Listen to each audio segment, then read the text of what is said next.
పడమటి అంజన్న బ్రహ్మోత్సవాలలో పాల్గొన్న రాష్ట్ర దేవాదాయ శాఖ మంత్రి కొండ సురేఖ. నారాయణపేట జిల్లా మక్తల్ పట్టణంలో వెలిసిన శ్రీ పడమటి ఆంజనేయ స్వామి బ్రహ్మోత్సవాల్లో భాగంగా రాష్ట్ర దేవాదాయ శాఖ మంత్రి కొండ సురేఖ స్వామివారికి పట్టు వస్త్రాలు సమర్పించి మంత్రి కొండ సురేఖ ఎమ్మెల్యే వాకిటి శ్రీహరి శ్రీ పడమటి ఆంజనేయ స్వామివారిని దర్శనం చేసుకున్నారు. బ్రహ్మోత్సవాలకు విచ్చేసిన మంత్రి కొండ సురేఖకు ఆలయ అర్చకులు పూర్ణ కుంభంతో స్వాగతం పలికారు. ఈ సందర్భంగా తెలంగాణ రాష్ట్ర దేవాదాయ శాఖ మంత్రి కొండ సురేఖ మాట్లాడుతూ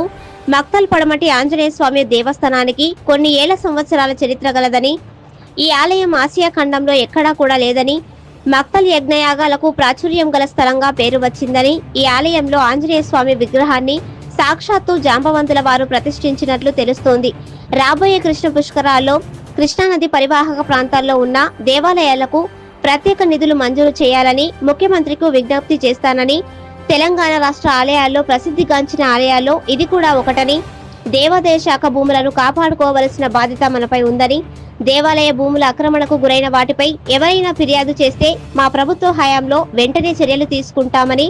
గత ప్రభుత్వ హయాంలో దేవాలయ అభివృద్ధి పట్టించుకోలేదని, మేము అధికారంలోనికి వచ్చాక దేవాలయాలను అభివృద్ధి చేస్తామని, దేవాలయ ప్రసాదంతో పాటు వినియోగించే వస్తువుల్లో నాణ్యత తగ్గితే సహించేది లేదని అన్ని దేవాలయ ఈసీలకు ఆదేశాలు ఇచ్చామని తెలిపారు.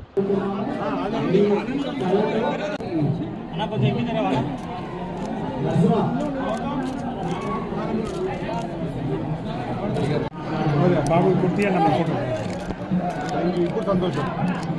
ప్రశాంతం కొద్ది వెనకాలకి